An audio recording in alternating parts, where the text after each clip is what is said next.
ஒருத்தர் பேண்ட் எல்லாம் தூக்கிட்டு வீடியோ கேமரா ஃபோக்கஸ் பண்ணி காமிச்சிருக்கார். என் முட்டியை பாருங்கள், இதன் மூலமாய் எவ்வளவு நடந்தது என்று சொல்லி நல்ல ஜெபித்திருக்கிறார். ஆனால் இவர் ஜெபம் பண்ணுவதற்கு முக்கியமான காரியமே கிறிஸ்து நமக்காக மரித்தாதான் ஜெபமே ஒர்க் ஆகும். ஆமென். Without Christ's sacrificial death, your prayer doesn't have any value. அதனால எஸ்பெஷலா இந்த மீடியால நம்ம நிச்சயமா தைரியமா சொல்லலாம் பாருங்க. It is not for our good works or what we have done. It is all for the glory of God. Hallelujah. தேவன் என்ன செய்தார் என்பதை பெருமையாக பேசுவதை தவிர நம்ம என்ன பெருமையாக பேசுறதுக்கு அங்க ஒண்ணும் இல்லை. ஏனென்றால் கிறிஸ்து தான் மனிதனுக்காக அவரே முயற்சி செய்து அவரே தன்னை தேவனோடு ஒப்புரவாக்கி நமக்காக அந்த வழியை உண்டு பண்ணி கொடுத்திருக்கிறார். Hallelujah. He reconciled himself. படிக்கும் பொழுது reconciled us to himself through Jesus Christ. கிறிஸ்துவின் மூலமாய் அந்த reconciliation உண்டு பண்ணி வைத்திருக்கிறார். அப்படின்றால் அந்த ஒப்புரவாகுதல் ஊழியத்தை தேவன் உண்டு பண்ணியிருக்கார். வேற யார் மூலமாகவும் நடக்க முடியாது. Even the Roman Catholics still believe some of the wrong concepts. Roman கத்தோலிக்கர் இன்னும் சில நிறைய தப்பான காரியங்கள் எல்லாம் விசுவாசித்துக் கொண்டிருக்கிறார்கள். இவைகள் எல்லாம் இந்த வசனத்துக்கு நேர் எதிர்மாறையானது. கிறிஸ்துவை தவிர ரட்சிக்கப்படுவதற்கு என்ன இல்லை, வேற வழியே உண்டாகவில்லை. ஆமென். இவர்களுக்கு உத்திர ஸ்தலத்திலிருந்து இங்க இருந்து ஜெபம் பண்ணி எல்லாம் எதையும் என்ன பண்ண முடியாது, நவுத்த முடியாது. Only through Christ this is accomplished. Hallelujah. கிறிஸ்துவின் மூலமாகவும் கிறிஸ்துவின் மட்டுமே தான் இது என்ன பண்ணுகிறது, நடக்கிறதாய் மாறுகிறது. தொடர்ந்து வாசிக்கலாம். நம்மை தம்மோடு ஒப்புரவாக்கி ஒப்புரவாக்குதலின் ஊழியத்தை எங்களுக்கு ஒப்பு கொடுத்தார். இப்ப நம்மளுடைய ஊழியமே என்னது, இன்னொருத்தனை கிறிஸ்துவோடு சேர்க்கிற ஊழியம் தான். இதை விட ஒரு பெரிய ஊழியம் என்ன இல்ல நமக்கு இல்ல. இதெல்லாம் பிராக்டிக்கல் மினிஸ்ட்ரி சப்ஜெக்ட்ல பார்க்கலாம். ரொம்ப இன்ட்ரெஸ்டிங்கான வேர்ட் பாருங்க. அநேக செமினார்ஸ்ல இதை தான் பேசியிருக்கிறேன். அதனாலதான் இப்ப நம்மளுக்கு பார்த்தாவே கொஞ்சம் பயப்படுறாங்க எல்லாரும். சரி, 19ஆம் வசனம். அது என்னவெனில் தேவன் உலகத்தாருடைய பாவங்களை எண்ணாமல் கிறிஸ்துவுக்குள் அவர்களை தமக்கு ஒப்புரவாக்கி. பாருங்க, தேவன் உலகத்தாருடைய பாவங்களை எண்ணாமல், எவ்வளவு ஒரு பெரிய நல்ல விஷயம் பாருங்க. இன்னைக்கு நம்ம தான் பாவத்துக்கு கணக்கு வச்சு அதுக்கு வேல்யூ போட்டு இருக்கோம். இவன் பெரிய பாவம் செய்துட்டான், இவன் அதுக்கு மேல பெருசு செய்துட்டான், மன்னிக்கவே முடியாத பாவம் செய்துட்டான், பரவாயில்ல இவன் சின்ன பாவம் தான் செய்துட்டான். நம்ம தான் தேவன் பாவத்துக்கு மதிப்பு கொடுத்து அதுக்கு விலை மதிப்பு பட்டியெல்லாம் வச்சுன்னு இருக்கிறோம். we only put price tag for our sins. ஆனால் வேதம் சொல்லுகிறது தேவன் உலகத்தினுடைய பாவத்தை எண்ணாமல், he never consider. அழகான வசனம் பாருங்க. It is that God was in Christ reconciling world to himself, not in imputing the trespass to them. இப்ப இந்த பாவத்தினுடைய விளைவுகள் எல்லாம் அவங்க மேல செலுத்தாமல், தொடர்ந்து வாசிக்கலாம். அது என்னவெனில் தேவன் உலகத்தாருடைய பாவங்களை எண்ணாமல் கிறிஸ்துவுக்குள் அவர்களை தமக்கு ஒப்புரவாக்கி. பாருங்க, இன்னைக்கு நம்ம என்ன சொல்றோம்னா பாவத்தை தான் ரொம்ப பெருசா பேசுறோம் இல்லையே, ஆனால் வேதம் சொல்லுகிறது அதை தேவன் எண்ணவில்லை. கிறிஸ்துவுக்குள் மனிதன் ஒப்புரவாகுதலை தான் தேவன் பெரிதாக பார்த்திருக்கிறார். ஆமென். நம்ம போற வழியை தான் ரொம்ப பெருசா பேசுவோம். சில வேளை டூருக்குலாம் போறப்ப பாத்தீங்கன்னா, ஐயோ ரோடு எவ்வளவு நல்லா இருந்தது, அந்த சைடு இந்த சைடு மரமா இருந்துச்சு, நிழலா இருந்துச்சு. ஆனா போய் சேர்ந்த இடத்தை குறித்து ஒழுங்கா பேசுறது கிடையாது. கரெக்டா?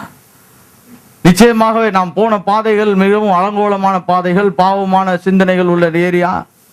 நிச்சயமாக தேவன் நம்மை ஏற்றுக்கொள்ள முடியாதது, தேவன் நிச்சயமாகவே நம்மளை பாசித்து காட்ட முடியாத ஒரு சூழ்நிலைகள், இதெல்லாம் பாவத்துக்குரியது. ஆனால் தேவன் இதையெல்லாம் பொருட்படுத்தாமல் முடிவாகிய தேவன் ஒப்புரவாகுதலை பேசுகிறவராக இருக்கிறார். ஹல்லேலூயா. That is that God was in Christ reconciling the world to himself. தேவன் உலகத்தை என்ன பண்ணுகிறார், தன்னோடு பிரியப்படுத்துகிறவராக இருக்கிறார். ஹல்லேலூயா. இந்த இடத்துல இன்னொரு பிரச்சனையை தீர்க்கிறார். இந்த வசனம் இன்னொரு முக்கியமான பிரச்சனையை தீர்க்குது. உலகத்தை தன்னோடு ஒப்புரவாக்குறார் என்று சொல்வதன் மூலமாக இந்த யூதர்கள், கிரேக்கர்கள், புறஜாதிகள், இந்த எல்லா பிரச்சனையும் ஒரே தடவையில் இந்த வசனம் தீர்ப்பதாக இருக்கிறது. ஆமென். There was a great fight in the Old Testament and even when Jesus was there. தேவன் இருந்த பொழுதும் பழைய ஏற்பாட்டிலும் பெரிய விஷயம். யூதர்கள் சொல்லுவாங்க, நாங்க தான் பெரிய ஆளுங்க, ஜென்டைல்ஸ் சொல்லுவாங்க, சரி நீங்க தான் பெரிய ஆளுங்க, அதனால நாங்க ஓரமா போயிடுறோம். But in those reconciliation he canceled this both the things. அவர் உலகத்தை ஒப்புரவாக்குற வேலையில் இருந்தார். ஹல்லேலூயா. அதனால யூதர்களுக்கு இதை ஒத்துக்கவே முடியல. இயேசு வந்து நான் உங்களுக்காக தான் வந்திருக்கேன்னு சொன்னாரு போதும், சரி பரவாயில்ல எங்களுக்காக மட்டும் வந்தீங்கன்னு சொல்லி அவர் ஒத்துப்பாங்க. ஆனா இவர் உலகத்துக்காகவே வந்தன்னு சொல்லுகிறது அவருடைய எண்ணங்களிலே ஒரு பெரிய அருவருப்பை உண்டாக்குகிறது. யோவான் 3:16 சொல்லுகிறப்ப பாத்தீங்கன்னா தேவன் உலகத்துக்காக வந்தான்னு சொல்லுகிறப்ப அதை அவங்களால ஒத்துக்கவே முடியல. ஏனால் மனிதன் என்னைக்குமே என்னன்னா தனக்குன்னு ஏதாவது நடந்துச்சுன்னா அதை ஒத்துப்ப சந்தோஷமா இருப்பான். எல்லாருக்கும் சொன்னா அதை ஒத்துக்க முடியல. It was a great fight in the Jewish mind என்று சொல்லலாம். இது நமக்கு ரொம்ப சிம்பிளா இருக்குது, ஏன்னா நம்ம உலகத்தாரா இருந்தோம், யூதனா இல்லை. இப்போ உங்க அப்பா வந்து கிறிஸ்துமஸுக்கு உனக்கும் ஒரே துணி தான், பக்கத்து ரோட்ல குடிசையில் வாழ்ற ஒரு பையனுக்கும் ஒரே துணி தான், 2 பேருக்கும் ஒரே துணி தான், நீங்க 2 பேருமே என் பிள்ளைகள், நான் ஒன்றும் உங்களை வித்தியாசமா பார்க்கறது இல்லைன்னா நம்ம மைண்ட் என்ன பண்ணாது, அப்பா என்ன தப்பு பண்ணாருன்னு அடுத்தது யோசிக்க போயிடும். கரெக்டா? மனிதனால் அதை என்ன பண்ண முடியாது, ஏற்றுக்கொள்ளவே முடியாது. கரெக்டா இல்லையா? தனக்கு உரியதை, தன்னுடைய சுதந்திரத்தை யாரோடும் அவன் பகிர்ந்து கொள்ள விருப்பப்படாத ஒரு மனித தன்மை. ஆனால் கிறிஸ்து வந்து சொல்கிறார், நான் உங்களுக்காக மட்டும் அல்ல, உலகத்தையே என்னோடு கூட ஒப்புரவாகுதன் வேலைக்கு வந்திருக்கிறேன். ஹல்லேலூயா. அதனால்தான் கிறிஸ்துவுக்குள்ளாக யூதன் என்றும் அல்ல, கிரேக்கன் என்றும் அல்ல, புறஜாதிகள் என்றும் அல்ல, அந்நியன் என்றும் அல்ல, யாருமே கிடையாது, எல்லாம் கிறிஸ்துவுக்கு முன்பாக ஒன்று. ஆமா. ஆனால் இன்றைக்கு சபையிலிருந்து சில பேர் ப்ரீச் பண்றப்ப இவர்கள் தங்களுக்குள்ளாக இருக்கிற தாங்கள் பிறந்த குலத்தையும் தாங்கள் விசுவாசிக்கிற சில தன்மைகளையும் பெரிதாக பேசுவார்கள். நாங்கள் தான் உலகத்தை இப்படி செய்தோம், நாங்க தான் அதை பண்ணோம். Very sorry my friends, God has reconciled the whole world unto himself through Jesus Christ. Hallelujah. That's where end the caste problem and all the creed problem. இங்குதான் சாதி பிரச்சனையும் சமய பிரச்சனையும் எல்லாம் முடியுது. நிறைய பேர் சில டைம்ல சொல்லுவாங்க, நாங்க தான் இந்த எல்லாத்தையும் செய்தோம். I am very sorry. சில வேளையில் என்னை கூட மக்கள் ரொம்ப கோபமா பார்ப்பாங்க. நீ எப்பயுமே பொதுவாகவே பேசுறான். ஒருவன் கிறிஸ்துவுக்குள் ஒழுங்காக வசனத்தை பிலீவ் பண்ணாம அப்படிதான் இருக்கணும். ஆமா. அதான் சில வேளையில் பொண்ணு பார்க்குறப்ப என்னை வந்து நிறைய பேர் சொல்லுவாங்க, பாஸ்டர் இதுல கொஞ்சம் பாருங்க, அதுல கொஞ்சம் பாருங்க. இதெல்லாம் எதுலையாவது பார்க்கணும்னா நீங்களே போய் பார்த்துக்கோங்க, பொதுவாக இருக்கிறதா இருந்தால் சொல்லுங்க, நான் பார்க்குறேன். எப்படி நிறைய பேர் என் மேலே ஒரு கோவம், எங்கள் குடும்பத்துக்கு ஒரு பொண்ணு பார்க்க மாட்டார், எங்கள் குடும்பத்துக்கு ஒரு பையன் பார்க்க மாட்டார், நான் கிறிஸ்துவுக்குள் யாராவது இருந்தால் பார்க்குறேன், அவ்வளோதான். என்ன சொல்றேன்? இதில் வேற பாஸ்டர் கொஞ்சம் கேட்டு சொல்லுங்க, அதிகமாக ஏதாவது கொடுப்பாங்களான்னு. வெரி சாரி, நான் ஆட்டோக்காரன் கிடையாது, மீட்டர் மேலே போட்டு வாங்குறதுக்கு. Sometimes as a pastor you have to stand to certain truth and speak it openly. இன்னைக்கு பாஸ்டர்லாம் வந்து சத்தியத்துக்கு நிக்காதனால தான் அப்புறம் சொல்றது சபையில இவன் சரியில்லை அவன் சரியில்லை. முதல்ல நம்ம நின்னாதான் ஏதாவது சரியாகும் பாருங்க. ஹல்லேலூயா. சத்தியத்தை கடைபிடிக்கிறதுல அட்லீஸ்ட் கொஞ்சமாவது எதையாவது பிராக்டிஸ் பண்ணும். எல்லாத்தையும் பிராக்டிஸ் பண்ணுங்கன்னு சொன்னா நிச்சயமா சொல்லுவீங்க இவரே நிறைய பிடிக்கலன்னு. நான் சொல்றேன், தெரிஞ்சதை ஒழுங்காக செய்வதற்காக என்ன பண்ணுங்க, முயற்சி செய்யுங்க. தான் பிறந்ததை விட கிறிஸ்து நமக்கு ஒப்புரவாக்கி இருக்கிறார் என்பதை பெரிதாக எண்ண வேண்டும். ஹல்லேலூயா. He has once and for all solved this problem. The enmity was solved. அடுத்த ஒரு வசனத்துக்கு செல்வோம். எபேசியர் 2ஆம் அதிகாரம் 14ஆம் எபேசியர் 2:14 இருந்து 17 வரைக்கும். எப்படியெனில் அவரே நம்முடைய சமாதானக்காரராகி இரு திறத்தாரையும் என்ன பண்ணுகிறார், ஒன்றாக்கி. இது ரொம்ப முக்கியமான வசனம் பாருங்க. இங்க இரு திறத்தாருன்னு சொல்லுகிறப்ப அதேதான் நான் சொன்ன பாருங்க, இந்த யூதர்களும் புறஜாதிகளும். ரொம்ப முக்கியமான விஷயம். இரு ஜனத்தாரையும் ஒன்றாக்கி. படிங்க. பகையாக நின்ற பிரிவினையாகிய நடுச்சுவரை தகர்த்து சட்ட திட்டங்களாகிய நியாய பிரமாணத்தை சட்ட திட்டங்களாகிய நியாயப்பிரமாணத்தை தம்முடைய மாம்சத்தினாலே ஒழித்து தம்முடைய மாம்சத்தினாலே ஒழித்து இரு திறத்தாரையும் தமக்குள்ளாக ஒரே புதிய மனுஷனாக சிருஷ்டித்து இரு மனுஷரையும் புது மனுஷனாக தனக்குள் சிருஷ்டித்து இப்படி சமாதானம் பண்ணி பகையை சிலுவையினால் கொன்று பகையை சிலுவையினாலே கொன்று அதனாலே இரு திறத்தாரையும் சரீரமாக தேவனுக்கு ஒப்புரவாக்கினார். ஒரே சரீரமாக தேவனுக்கு என்ன பண்ணிருக்கிறார்? ஒப்புரவாக்கி இருக்கிறார். ஆமா, வேர்ல்டுன்னு சொல்லுகிறதுக்கு இது கொஞ்சம் பெரிய நல்ல எக்ஸ்பிளனேஷன் பாருங்க. இரு ஜனத்தார், இரு கூட்டம் என்று சொல்லப்படுகிறப்ப இவங்க எல்லாரையும் சேர்த்து என்ன பண்ணிருக்கிறார்? கிறிஸ்துவோடு கூட தேவனுக்கு கிறிஸ்து ஒப்புரவாக்கி வைத்திருக்கிறார். ஹல்லேலூயா. ஆங்கிலத்தில் படிக்கும் பொழுது இப்படியாக சொல்லுகிறது, and that he might reconcile them both to God in one body through the cross. இன்னைக்கு கிறிஸ்து என்ன பண்ணிருக்குது என்றால், யார் யாரெல்லாம் எப்படி வேணா பிறந்திருக்கலாம், என்ன வேணா இருக்கலாம், எல்லாரையும் என்ன பண்ணுது? சிலுவை கிறிஸ்து வண்டையில் கொண்டு போய் கிறிஸ்து என்ன பண்ணுகிறது? கிறிஸ்து என்ன பண்ணுகிறார்? தேவனிடத்தில் கொண்டு போய் நம்மளை ஒப்புரவாக்குகிறார். ஹல்லேலூயா. இன்னைக்கு சுவிசேஷத்தினுடைய வழிமுறைகளை அநேகம் பேர் புரியாதனாலதான் தேவன் என்ன பண்ணான்னு கூட தெரியல. அதனாலதான் சொன்ன பாருங்க, இன்னைக்கு நிறைய பேருக்கு கவலை என்னன்னா, கர்த்தர் என்ன பண்ணிட்டு இருக்காருன்னு பார்க்கணும்ன்றான். Lord, we want to see what you are doing now. I am also very interested. நானும் அதை பார்க்க விருப்பப்படுகிறேன். ஆனால் 2000 வருஷத்துக்கு முன்னாடி என்ன செய்தாரோ அதை பேஸ் பண்ணி தான் இப்பயும் அவர் ஏதாவது செய்வார். அதை பேஸ் பண்ணி தான் என்ன பண்ணுவார்? இப்ப தேவன் எதை செய்தாலும் செய்வார். அப்ப மனுஷனுக்காக மறிச்சிட்டு, சரி ஏன்டா மறிச்சேன், ரொம்ப டென்ஷன்ரா, சரி இவங்களை போட்டு கொல்லுவோம். Sorry, God cannot change his plans. கர்த்தர் நிச்சயமாய் தன்னுடைய திட்டங்களையும் தீர்மானங்களையும் என்ன பண்ண மாட்டார்? மாற்றி அமைக்க முடியாது. ஹல்லேலூயா. பாருங்க, thereby putting the death the enmity. அவர் என்ன பண்ணுகிறார்? எதை மரணத்துக்குள்ளாக மாற்றுகிறார்? அவரே நம்முடைய சமாதான காரணராகி இரு திறத்தாரையும் ஒன்றாக்கி பகையாக நின்ற பிரிவினையாக நடுசுவரை தவிர்த்து சட்டதிட்டங்களாகிய நியாயப்பிரமாணத்தை தம்முடைய மாம்சத்தினால் ஒழித்து. பாருங்க, சட்டதிட்டங்கள் நியாயப்பிரமாணத்தை எல்லாம் அவர் தன்னுடைய மாம்சத்தில் வைத்து ஒழித்து இருக்கிறார். ஆமா, இது ஒரு நல்ல வேர்ட். ஆனா எப்படி ஒழித்தார் என்றால் நிறைவேற்றி முடித்தார். he abolished அப்படி என்றால் எல்லாத்தையும் கரெக்டா செய்தவரால தான் சரி இனிமேல் இது வேணான்னு சொல்ல முடியும். கரெக்டா செய்யாதவர் திடீர்னு என்ன பண்ண முடியாது? சரி இது வேணான்னு சொல்லிலாம் என்ன பண்ண முடியாது?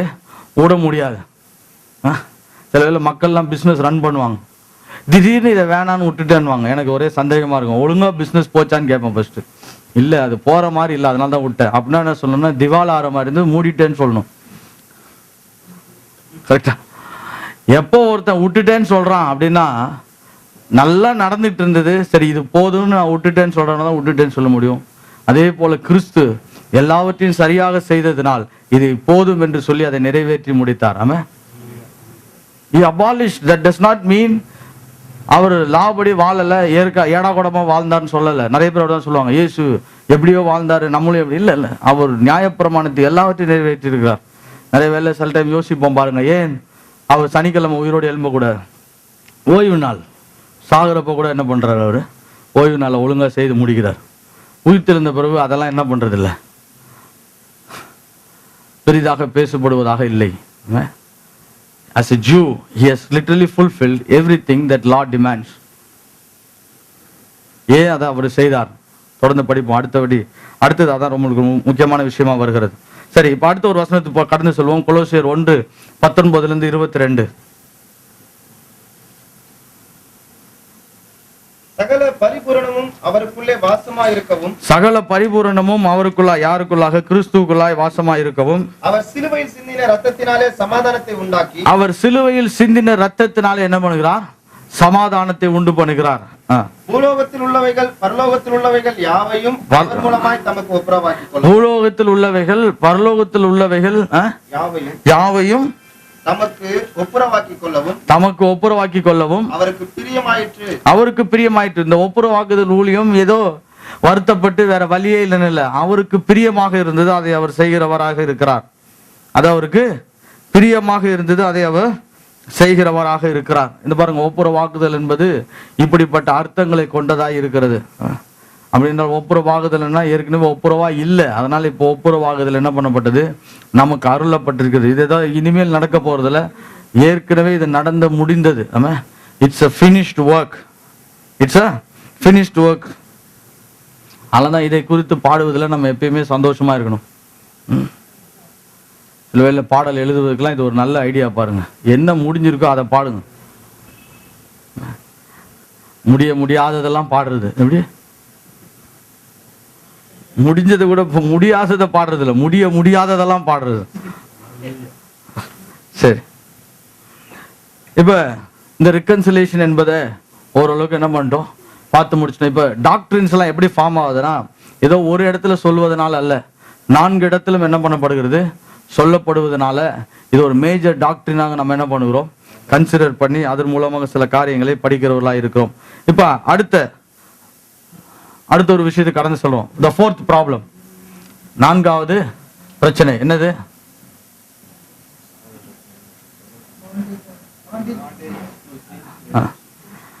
பாண்டேஜ் டு சின்.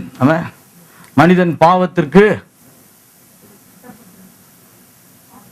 அடிமையா இருக்கிறான். பாண்டேஜ் டு சின், கட்டப்பட்டிருக்கிறான், அடிமையா இருக்கிறான், விற்கப்பட்டிருக்கிறான். இப்படி அநேக வார்த்தைகள் என்ன பண்ணலாம், நம்ம நிச்சயமா யூஸ் பண்ணலாம். டெக்னிக்கலா தியரிட்டிக்கலா கொஞ்சம் சில விஷயங்களை பார்க்கணும். ஏனென்றால் சபை பல ஆண்டுகளாக இந்த பாவத்திலிருந்து மனிதன் விடுதலை ஆவதை குறித்து பேசிக்கொண்டே இருக்கிறது. பாவத்திலிருந்து மனிதன் விடுதலை ஆவதை குறித்து பேசிக்கொண்டே இருக்கிறது. இன்னைக்கு ரொம்ப சிம்பிளா முடிச்சிடறாங்க. மனுஷன் பாவத்திலிருந்து விடுதலை ஆகும்னா அபிஷேகத்துல நிறைய எல்லாம் சரியாயிடுன்றாங்க. As a Pentecostal theologian, I do believe it. நான் அதை விசுவாசிக்கிறேன். பரிசுத்த ஆவியானவர் வந்தா பாவத்திலிருந்து விடுதலை என்ன பண்ணப்படுது, நிச்சயமாகவே உண்டாகிறது என்பதை விசுவாசிக்கிறேன். ஆனால் வெறும் பரிசுத்த ஆவியானவர் மட்டும் வந்தால் எல்லாம் சரியாகாது. கிறிஸ்துவனுடைய அந்த தேவன் என்ன செய்தார் என்ற உணர்வு வரும் பொழுதுதான், சத்தியம் வரும் பொழுதுதான் சத்திய ஆவியானவர் அது கூட சேர்ந்து வேலை செய்ய முடிகிறது. ஆமாம், சத்தியம் வரும் பொழுதுதான் சத்திய ஆவியானவர் அது கூட சேர்ந்து வேலை செய்ய முடிகிறது. சத்தியமே இல்லாம சத்திய ஆவியானவர் வேலை செய்யணும் என்ன பண்ண முடியும், இருக்கிற சத்தியத்துக்கு வேலை செய்து வேண்டியதான். அதனால தான் நிறைய அபிஷேகம் பண்ணப்பட்ட மக்களால் என்ன பண்ண முடியல, அநேக காரியங்களை செய்ய முடியல. சமீபத்தில் ஒரு இடத்துல பேசிட்டு இருந்தேன் பாருங்க, கொஸ்டின் அண்ட் ஆன்சர் செஷன்ஸ், ரொம்ப இன்ட்ரெஸ்டிங்கான டைம். ஒரு பாஸ்டர் சொல்றாரு, உபவாசித்தா தான் எல்லாம் நடக்கும். நான் சொன்னேன், நிச்சயமாக உபவாசித்தால் எல்லாம் நடக்கும்.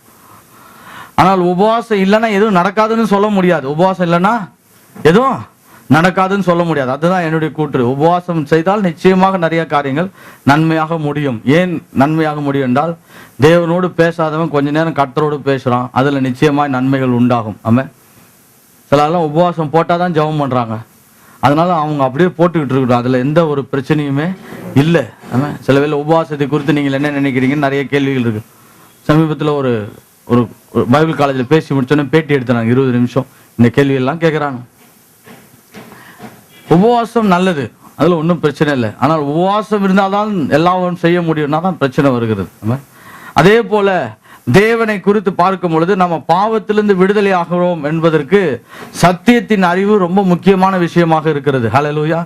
பாவத்திலிருந்து ஒரு மனிதன் விடுதலை ஆவதற்கு என்ன தேவைப்படுகிறது, சத்தியத்தின் அறிவு அதிகமாக தேவைப்படுகிறது. அப்போதான் பரிசுத்த ஆவியானவர் அந்த சத்தியத்தை கொண்டு அதிகமாக நம்மோடு வேலை செய்வதற்கு உதவியாக மாறுகிறது. ஆமாம், அதனால தான் இந்த உபவாசத்தை குறித்து ஏன் சொன்னா, இப்படி ஒரு கதை உண்டாச்சு பாருங்க. ஒருத்தர் சொல்றாரு, ஒருத்தருக்கு நிச்சயமா அது ஏதோ ஆக்சிடென்ட்ல கை காலெல்லாம் உடஞ்சி போய் உட்கார்ந்துட்டு இருக்கார். இவர் உபவாசித்துட்டு போயிட்டு என்ன பண்றாரு, பேய போனாரு, உடனே போயிடுச்சு. அவன் உடனே போயிடுச்சு. நான் சொன்னேன் பிரைஸ் காட். இன்னொருத்தர் சொன்னாரு, ஐயா இதே தான் எனக்கு இன்னொரு பிரச்சனை இருக்குது. என்னோட ஃப்ரெண்டு ஒருத்தர் 21 வருஷமா ஒவ்வொரு வருஷத்துலயும் எத்தனையோ நாள் உபவாசம் இருக்கிறார், குறைஞ்சது 21 நாள் அப்படின்னு சொல்லி 21 வருஷமா இருந்துன்னு இருக்கிறார். எத்தனை வருஷமா? 21 வருஷமா எத்தனையோ உபவாசம் இருந்துட்டார். ஆனா சர்ச்சில் இன்னும் ஒரு ஆத்மா கூட ரசிக்கப்படல. அதுக்கு என்ன சொல்றீங்கன்னாரு. நான் சொன்னேன், இந்த கதையை கேட்டு என்னை குழப்பிடாதீங்க. ஒருத்தர் இதுன்றாரு, ஒருத்தர் அதுன்றாரு. இப்போ நம்முடைய லைஃப்ல கூட எப்படி தெரியுமா, சில வேலைகள்ல இது இருந்தால் தான் ஒர்க் ஆகும், அது இருந்தால் தான் ஒர்க் ஆகும்னு கிடையாது. எல்லாம் சரியான வேலையில் நம்மோடு இருக்கிறது தான் நமக்கு எல்லாத்தையும் ஒர்க் பண்ணி கொடுக்கும். ஹல்லேலூயா. சத்தியமும் இருக்கணும், சத்திய ஆவியானவரும் நம்மோடு இருக்க வேண்டும். ஹல்லேலூயா. வெறும் சத்தியத்தை மட்டும் வச்சுட்டு அதை இயக்குறதுக்கு ஆள் இல்லைன்னா அதுவும் வேலைக்கு ஆகாது. நிறைய தியாலஜின்ஸ் அப்படிதான் இன்னைக்கு வீணா போயிட்டாங்க, அநேகரை வீணாக்கிட்டாங்க. நல்ல எல்லா தியரியும் அவங்களுக்கு தெரியும். எல்லா தியரின்னு சொல்லுகிறப்ப என்ன சொல்லலாம், கூற்றுகளா, எல்லா கூற்றும் அவங்களுக்கு நல்லா தெரியும். என்ன சொன்னாலும் ஏகப்பட்ட தியாலஜின்ஸ் எனக்கு தெரியும் பாருங்க. ஓ இது இதுக்கு இது அப்படின்வாங்க. ஆனால் லைஃப்ல என்ன பண்றாங்க, ஒன்றும் பெருசா செய்யல. ஏன்னால் சத்தியம் இருந்தாலும் சத்திய ஆவியானோட வேலை இருந்தால் தான் என்ன பண்ணுகிறது, சரியாக நடக்கிறது. ஹல்லேலூயா. வெறும் சத்திய ஆவியானவர், இன்னொரு குரூப் என்ன சொன்னா, சத்திய ஆவியானவர் மட்டும் இருந்தா போதும், அவரே எல்லாத்தையும் கத்து கொடுத்துருவார். இல்ல, கத்து கொடுப்பதற்கென்று தேவன் பூமியிலே அந்த ஊழியத்தையும் உண்டாக்கி வைத்திருக்கிறார். ஹல்லேலூயா. ஒரு சிலர் போதகராகவும், ஒரு சிலர் தீர்க்கதரிசிகளாகவும், ஒரு சிலரை டீச்சர்ஸாகவும் என்ன பண்ணிருக்கார், தேவன் வைத்திருக்கிறார். ஏன் வைத்திருக்கிறார், இவனுக்கு கொஞ்சம் போதிச்சாதான் சரியாகணும் அவர் தெரியும். So we stand between the truth and the spirit of truth. ரெண்டுமே தேவை என்ற அடிப்படையில் இருக்கிறோம். அப்ப இந்த பாவத்திலிருந்து விடுதலை ஆவது அப்படி என்றால் ப்ரீ சப்போசிஷன். அப்படி என்றால் இதற்கு என்ன காரணம், ஏற்கனவே மனிதன் பாவத்திற்கு அடிமையாக இருக்கிறான், இல்லாவிட்டால் விற்கப்பட்டிருக்கிறான் என்பதை குறித்து வேதம் சொல்லுகிறது. பாவத்தினுடைய மிகப்பெரிய விளைவு, அவன் பாவத்திற்கு அடிமையாகி மாறிவிட்டான். பாவத்துக்கு என்ன பண்ணிட்டான், அடிமையாக மாறிவிட்டான். அப்படி என்றால் he wants to go by his self will.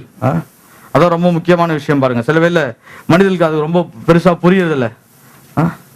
பாவத்தை குறித்து ஒரு நல்ல ஒரு ஐடியா சொல்லணும்னா, since the fall of Adam, man has known no freedom from the dominion of his own impulses and seductions of the world. அப்படி என்றால் பாவத்தில் மனிதன் விழுந்த பின்பு மனிதனுக்கு தன்னுடைய வாழ்க்கையிலே தான் என்ன உணர்கிறோம் என்று பார்த்து அதிலிருந்து விடுபட முடியாத அளவுக்கு அவன் அடிமையாக இருக்கிறான். he is dominion under his own impulses. தான் என்ன நினைக்கிறானோ அதற்கு அடிமையாக இருக்கிறான். இப்ப பாவத்தினுடைய பெரிய கூற்றாதான் பாருங்க.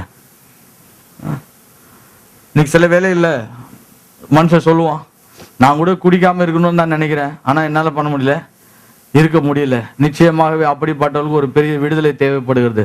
they have to be out of the bondage of sin. பாவத்திலிருந்து அவர்கள் என்ன பண்ண வேண்டும், வெளியாக வேண்டும்.